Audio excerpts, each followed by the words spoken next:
Olá, bem-vindos a mais um podcast do Jornal do Estado. Eu sou Daniel Carlos e para conduzir esse bate-papo comigo, Leandra Alves. Tudo bem, Leandra? Tudo bem, Daniel. Primeiramente, já queria começar agradecendo a presença do nosso entrevistado de hoje, né? Que é o doutor Arthur Borges, presidente da Fundação Municipal de Saúde aqui de Campos, neurocirurgião. Muito obrigada pela presença, doutor. Prazer estar aqui com vocês para falar um pouco sobre as atividades da Fundação e do Hospital Ferreira Machado. É isso, e eu acho muito importante nós começarmos falando sobre o Hospital Ferreira Machado, que está vivendo uma nova fase. Recentemente foi inaugurado a obra do novo prédio, mas agora já começa também a obra do prédio antigo. Muita gente não sabia dessa segunda etapa e dessa segunda fase. Então, eu queria que o senhor começasse falando um pouquinho dessa logística agora, dessa segunda fase da obra. Esse novo pronto-socorro, na verdade, ele é de suma importância, não só para Campos, como para toda a região, né?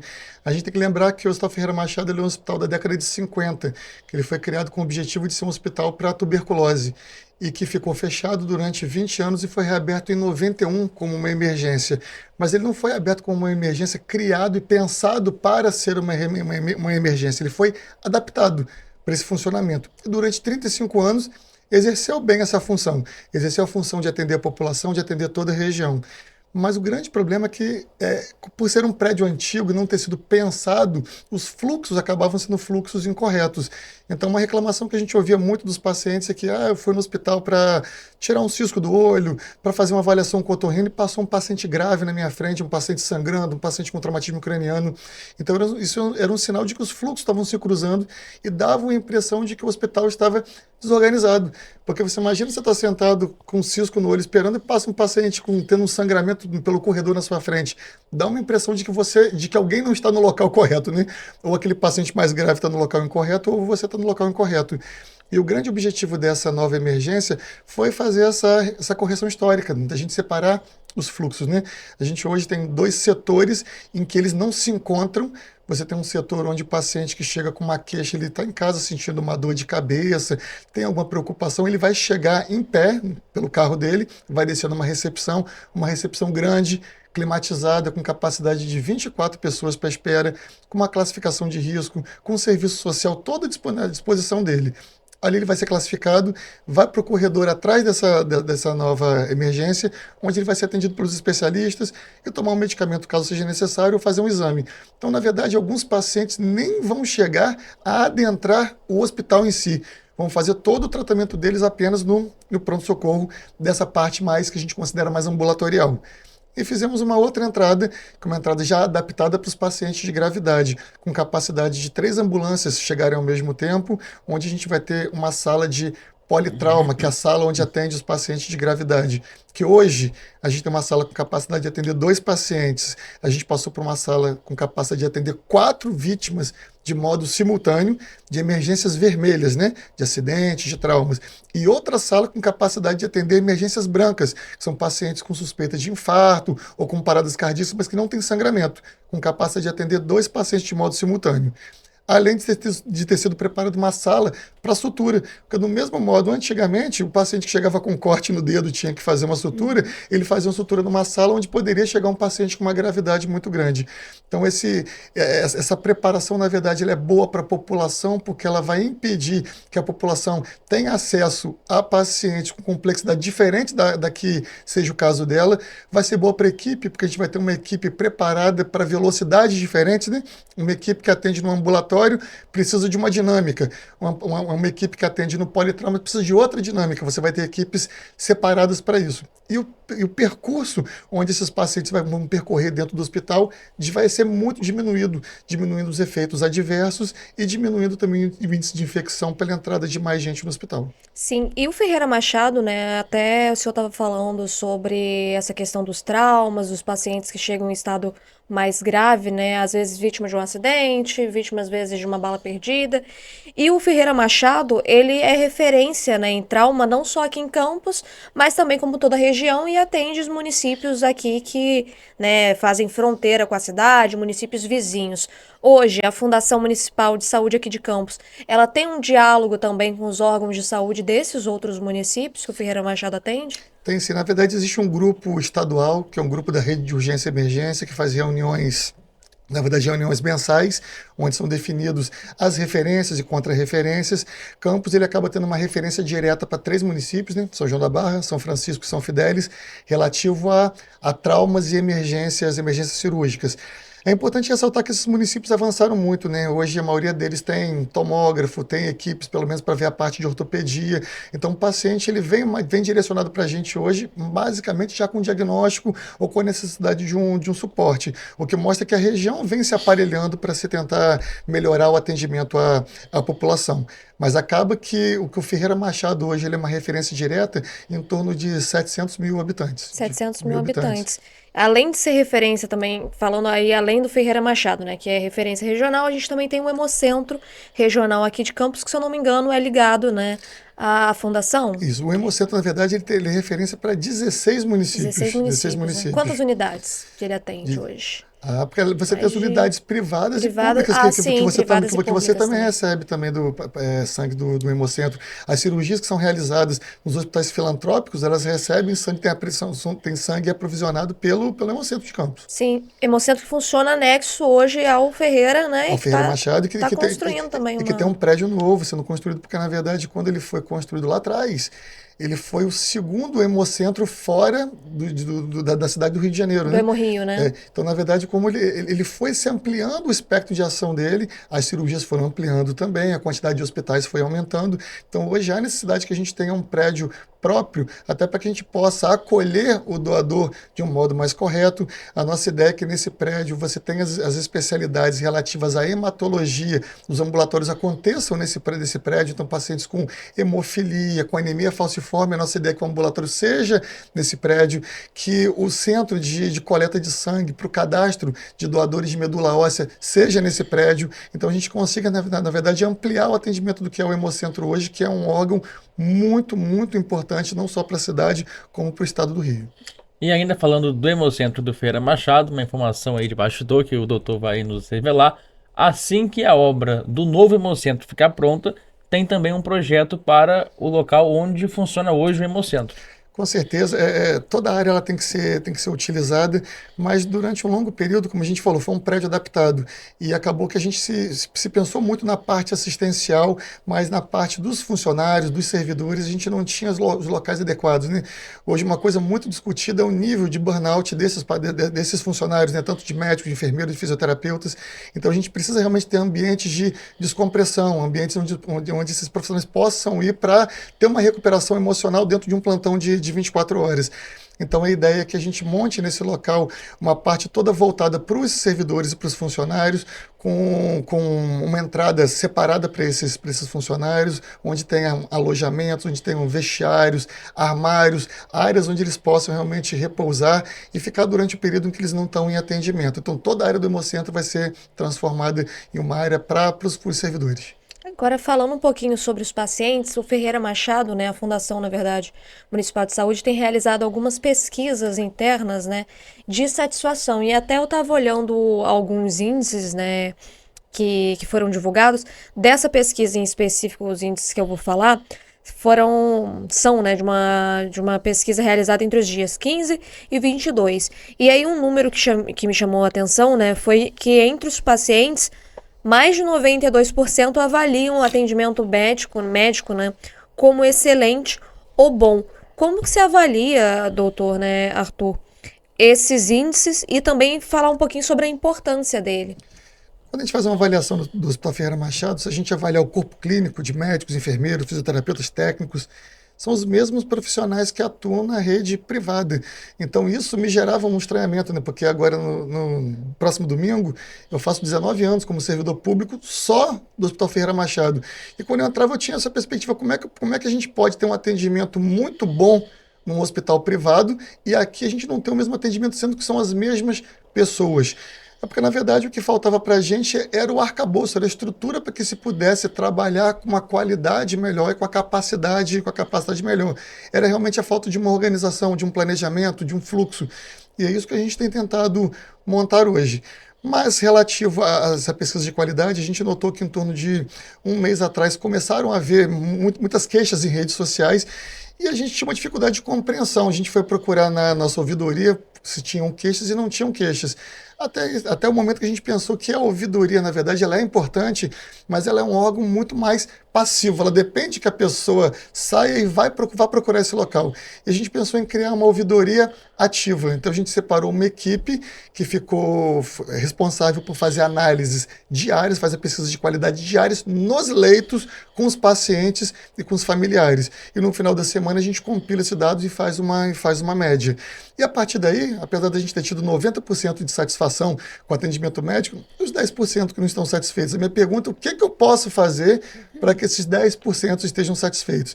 E a maior parte desses 10% são pacientes, na verdade, que eles não conseguiram compreender o motivo da internação ou o motivo na demora para fazer uma transferência ou para fazer uma cirurgia.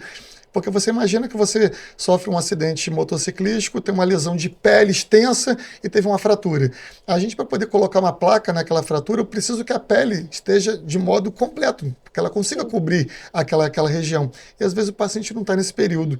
Então tem que chamar uma equipe de cirurgia plástica, uma comissão de curativo, que vai fazendo curativos reparadores nele até que essa pele feche e eu possa fazer a cirurgia definitiva. Mas isso às vezes demora 30, 40, 60 dias. Ele está numa enfermaria, do lado dele já passaram outras 10 pessoas. Então, na concepção dele, eu estou ficando para trás, né? Passaram 10 pessoas aqui, ninguém está fazendo nada por mim. Mas, na verdade, estão fazendo os curativos, estão fazendo os medicamentos. Tem uma equipe de cirurgia plástica, uma comissão de curativo que está preparando ele para a cirurgia definitiva. Mas isso gera uma angústia. Então, isso mostra para a gente que nessa pesquisa a gente tem uma necessidade hoje de trabalhar realmente com a equipe de psicologia, do serviço social, para que a gente consiga fazer um acolhimento melhor e esses pacientes tenham uma melhor compreensão do estado de saúde deles. Agora, doutor, o senhor falou que tem quase 20 anos como servidor somente do Vieira Machado. O senhor já foi também diretor do hospital, então o senhor acompanhou boa parte dessa história.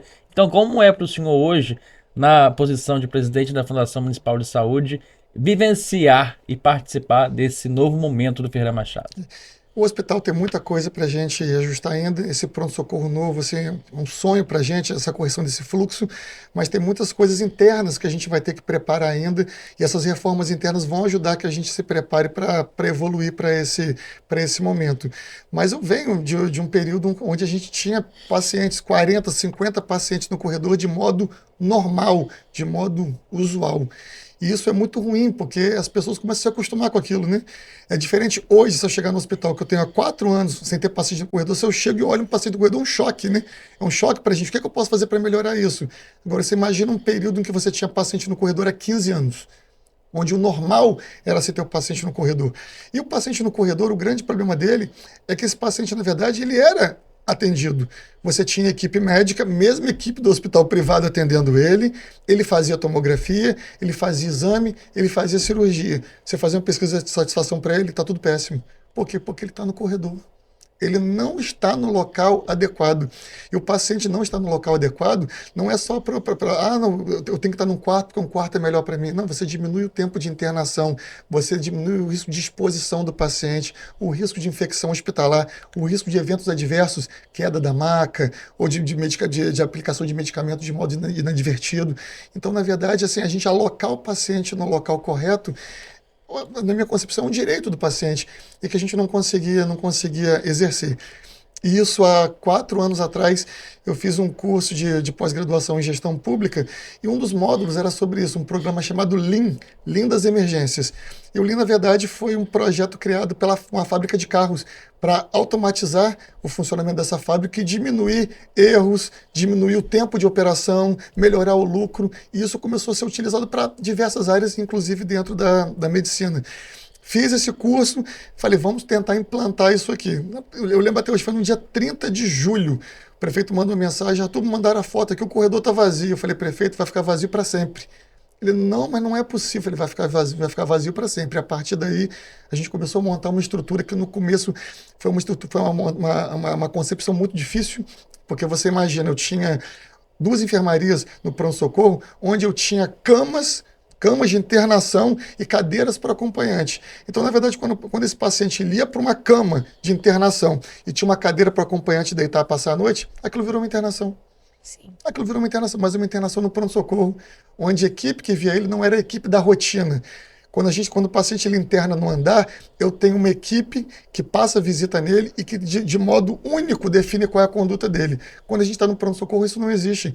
Cada equipe que passa num dia tem a sua conduta. Isso atrasa o tratamento do paciente. Então a gente fez uma reforma geral e eu tirei as camas. Tirei as Sim. camas. Aí eu pensei, mas como é que a gente vai fazer agora? Eu falei, agora a gente vai subir com os pacientes. Os pacientes não podem ficar mais aqui embaixo. Ah, mas se ele ficar na maca, se ele ficar na maca, ele vai reclamar com a gente. E se ele reclamar com a gente, eu vou saber que eu estou errado. Sim. Eu tenho que dar um jeito de oferecer um leito para o paciente.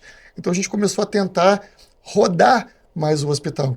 E aí a gente começou a tentar procurar quais eram as falhas. E geralmente as falhas que eram definidas, toda vez que faltava um leito, faltam leitos, a gente precisa botar mais enfermarias, mais quartos, ou faltam profissionais. Eu tenho que colocar mais médico e mais enfermeiro. E, na verdade, na pesquisa que a gente fez, o meu problema não era esse. Meu problema era laudo de raio-x e tomografia e o laboratório. E a alta do paciente. A alta foi até uma coisa muito emblemática. A gente teve uma equipe do Sírio-Libanês que trabalhou com a gente preparando a equipe. Eles fizeram uma avaliação da gente, quanto tempo que leva para um paciente ter alta. Então, por exemplo, eu sou um médico, eu ia no leito, conversava com o familiar com ele, ó, tá tudo bem com você? Estou te dando sua alta.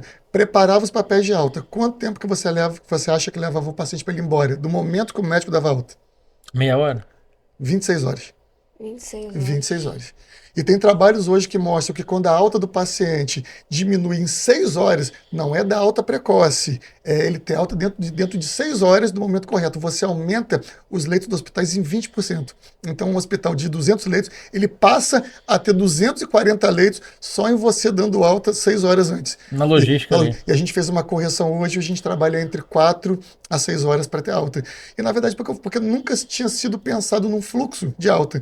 Porque, na verdade, hoje, qualquer hospital privado que a gente vá, existe uma coisa chamada previsão de alta. O médico ele tem que colocar no prontuário do paciente, ele internou, qual é a previsão da alta Sim. dele. O antibiótico acaba daqui a 10 dias. No 8º dia já se chama a família, olha, está perto da alta dele, daqui a 48 horas ele precisa de uma Tudo um cama, preparo, ele precisa né? de uma cama especial, vamos ter que comprar tal remédio, vamos fazer tal curativo. Você não pode fazer isso no dia da alta. É, Não pode fazer isso no dia da alta.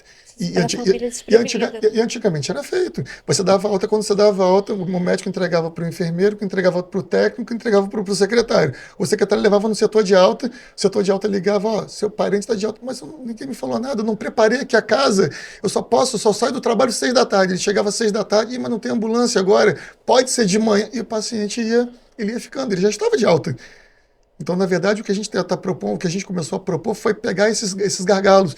O pronto-socorro, a gente tem um setor de laboratório que funciona para o hospital inteiro. Quando a gente colhe o exame de rotina do paciente internado, eu não preciso daquele resultado com 2 horas. Porque o médico só vai ver no dia seguinte, é uma rotina, ele pode entrar num fluxo normal. Mas o paciente está em emergência, eu preciso desse resultado rápido, porque eu vou definir se ele vai operar, se ele vai ter alta. Então, a gente modificou. Paciente no pronto-socorro, resultados em até 1 hora. Pacientes que vão subir para internação em até 3 horas. Pacientes dos andares 6 horas. A gente modificou o fluxo para que a gente pudesse acelerar isso. Sim, Arthur, o senhor estava falando, né, sobre algumas reclamações que acabam ganhando repercussão nas redes sociais. Eu acho que a mais recente, ou pelo menos a que teve uma mobilização maior, né, foi aquela, acho que se eu não me engano, no último mês, que teve uma manifestação em frente ali o Ferreira Machado.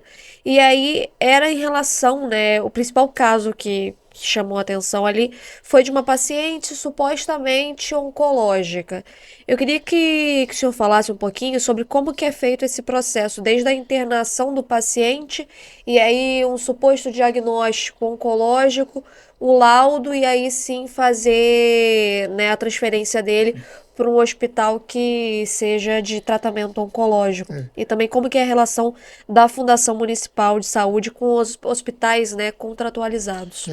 Toda a regulação de oncologia e de cardiologia intervencionista, que são pacientes que têm que colocar marca-passo, stents, ela é feita pelo Estado.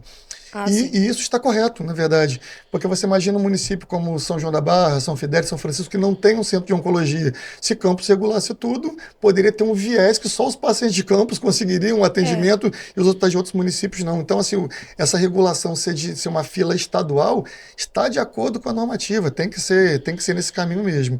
Mas o que acontece quando a gente tem uma lesão oncológica, a maior parte dos hospitais oncológicos como o INCA, eles só aceitam os pacientes com diagnóstico de lesão oncológica, não com suspeita. Porque às vezes quando você faz um exame, uma tomografia, por exemplo, que mostra um nódulo no cérebro, aquilo é um tumor? Nem sempre. Aquilo pode ser um quadro infeccioso, pode ser um abscesso, pode ser um tumor benigno. Isso é uma coisa que as pessoas às vezes não sabem. O próprio INCA não aceita tumor benigno.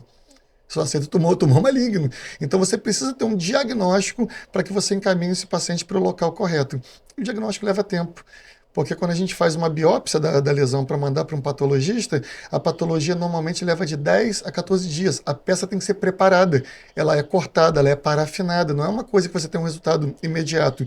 E mesmo quando a gente espera os 14 dias, nem todas as peças vêm com diagnóstico. Às vezes se mantém com uma suspeita e precisa fazer um exame chamado imunistoquímica. Esse exame chamado imunistoquímica leva em torno de 28 dias. Seja você paciente do SUS, seja paciente particular, de plano de saúde, o tempo acaba sendo esse.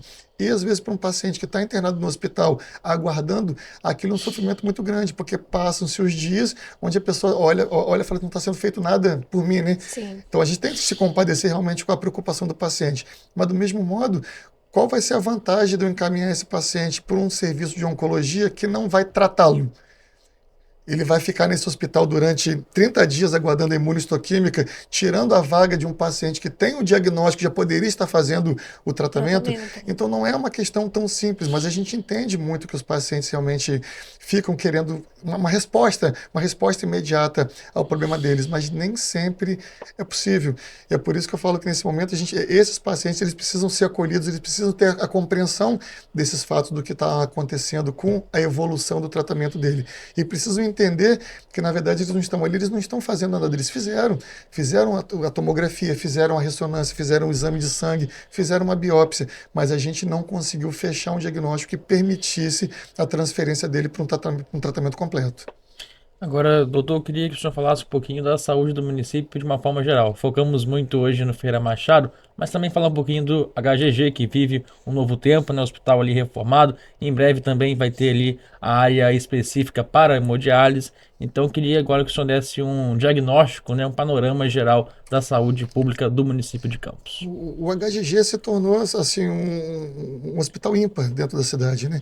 A gente vê que a qualidade, tanto a qualidade quando você chega ao hospital, você consegue ser acolhido, a visão que você tem da qualidade, tanto da obra quanto dos funcionários, teve uma evolução muito grande. A gente tinha um hospital que chovia dentro do hospital, que não trazia dignidade nenhuma, que tinha paciente no corredor também há 15 anos.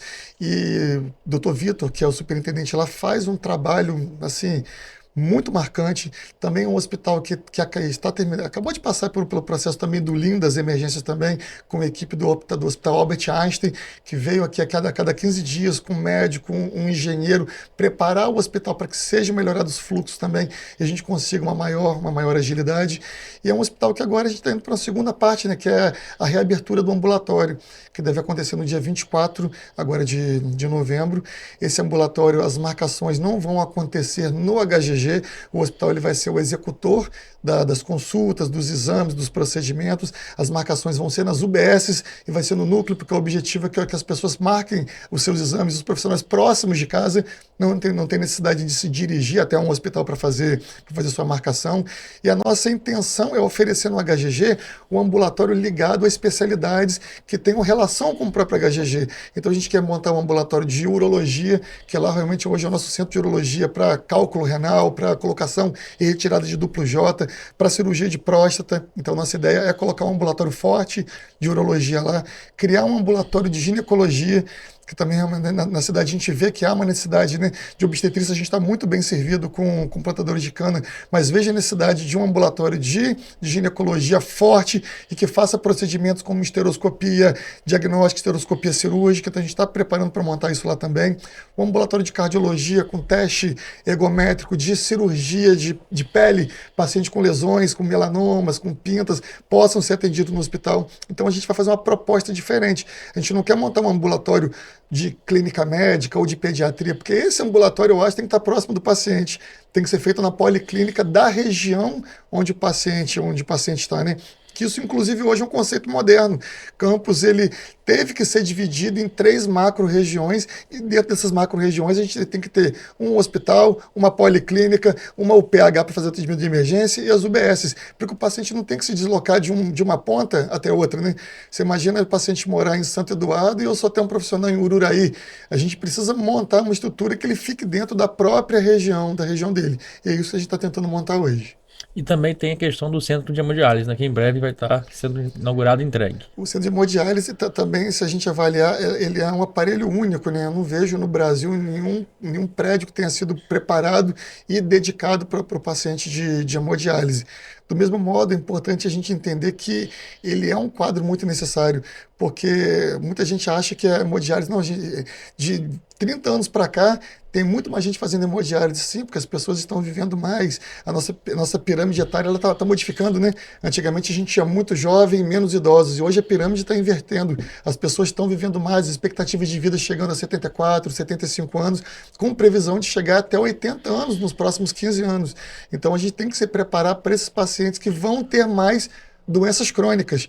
No passado, a gente pensava muito mais na parte de doenças infecciosas, distúrbios nutricionais, e hoje não. Hoje o foco é o atendimento de doenças crônicas. E a gente ter aparelhos como vai ser o centro de hemodiálise com a capacidade de 2 andares, 30 cadeiras em cada andar, e que possa ser um centro regional e que evite o paciente de fazer 3 viagens por semana de modo indefinido, isso é um ganho muito grande para a população. Porque hoje em dia eu acho que aqui na região, né, é mais em Itaperuna, essa referência de hemodiálise, né? A gente já chegou a fazer no Rio. No Rio também? 3 vezes por semana o paciente tinha que ir ao Rio e retornar porque a gente não tinha um local. Hoje tem Bom Jesus, que também faz. Sim. Mas a nossa ideia é que a gente consiga abarcar não apenas Campos, mas toda a região que fique mais próximo vir para cá.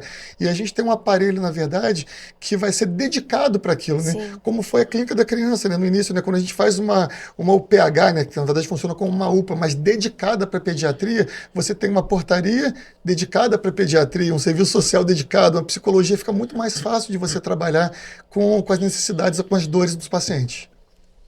E também agora, para a gente poder fechar, queria que você falasse também um pouquinho sobre o Hospital São José, ali como que está sendo feito o trabalho. Que atende mais o público da Baixada, né? Exato. São José tem uma característica porque ele tem um funcionamento diferente do Ferreira Machado e diferente do HGG. Ele atende muita emergência verde e azul, que são os pacientes de baixa complexidade. E que por na região não ter uma atenção básica forte, né? Você não tem Goitacazes, uma UBS grande, forte, que possa atender aquela população. Então esses pacientes acabam migrando para o hospital. Se a gente fizer uma avaliação de número de atendimentos, o São José, o número de atendimentos diário e anual é superior ao do Ferreira Machado e ao do HGG. Mas justamente porque as complexidades são diferentes, né? Quando a gente fala de atendimentos, você não está falando de número de pacientes atendidos, são diferentes, né? Hoje a gente coloca, o Ferreira Machado atende 88 mil pessoas. Mas cada pessoa sofreu quantos atendimentos? Ele pode ser atendido por um cirurgião, por um neurocirurgião, por um ortopedista, por um fisioterapeuta. Então, na verdade, a gente não define por número de atendimentos, mas por pacientes Sim. atendidos. No São José já bate mais de 100 mil pacientes atendidos. E uma coisa muito importante do São José é que o próprio hospital, que lá atrás ele era uma UPH, hoje ele é um hospital bem formado, ele é um hospital que ele tem uma ressonância, ele tem um setor de terapia intensiva, ele tem um coordenador de terapia intensiva, ele é um hospital que está sendo aberto agora, o maior centro de curativos da região. Vai ser inaugurado também, possivelmente esse mês, um centro de curativo com capacidade de fazer mais de 30 mil curativos por mês. Então, assim, com porta de entrada, com porta de saída separada, com entrada para curativo sujo, para entrada de curativo limpo. Isso, às vezes, é um conceito que as pessoas não têm, né? Você faz uma cirurgia, seu curativo está limpo. Sim. Então, você tem que ir num setor mais estéril para fazer aquele curativo. Não pode ser feito o curativo na mesma sala que foi feito o curativo de um paciente com uma lesão no pé, com uma infecção no pé. Então, você vai ter equipes separadas, salas separadas, dedicadas para esse tipo de atendimento. Perfeito, doutor. Muito obrigado pela sua participação. Agora, para a gente poder encerrar de fato, queria que o senhor fizesse as suas considerações finais. Eu só posso falar para a população que eu entendo ainda que a gente tem defeitos e a gente busca, na verdade, né, quando a gente tem críticas, como acontece hoje, a gente falou que 90% gosta do atendimento, mas 10% tem alguma reclamação. O nosso interesse é saber o que a gente pode fazer para que esses 10% eles tenham uma satisfação no atendimento também. E o que a gente vem buscando, na verdade, não é uma correção de um problema de hoje, a gente vem buscando uma correção de problemas de 30 anos, de Sim. 35 anos. E a gente vem buscando a correção de problemas que não são problemas de Campos, são problemas do Brasil. Filas nos corredores, paciente nos corredores não era um problema de Campos, é um problema Brasil hoje. E posso dizer para vocês, é um problema fora do Brasil. Nessa pós-graduação que eu fiz, a gente fez um módulo internacional em Portugal, visitou os hospitais públicos lá, tinham pacientes nos corredores. Tinham pacientes nos corredores há 7 dias, em um hospital público na Europa. Então, assim, o que a gente vem tentando fazer são correções paulatinas. E quando a gente tem uma reclamação hoje, eu não vejo problema. Eu vejo aquilo, na verdade, como uma oportunidade de trazer uma resposta, de trazer uma melhoria, que é o que a gente quer hoje. Oferecer uma melhor saúde à população e um melhor índice de satisfação. Muito obrigado, Leandra. Eu que agradeço também a participação mais uma vez do Dr. Arthur Borges. Continue nos acompanhando pelas redes sociais e também nosso site jornaldoestado.rj.com.br. Até a próxima.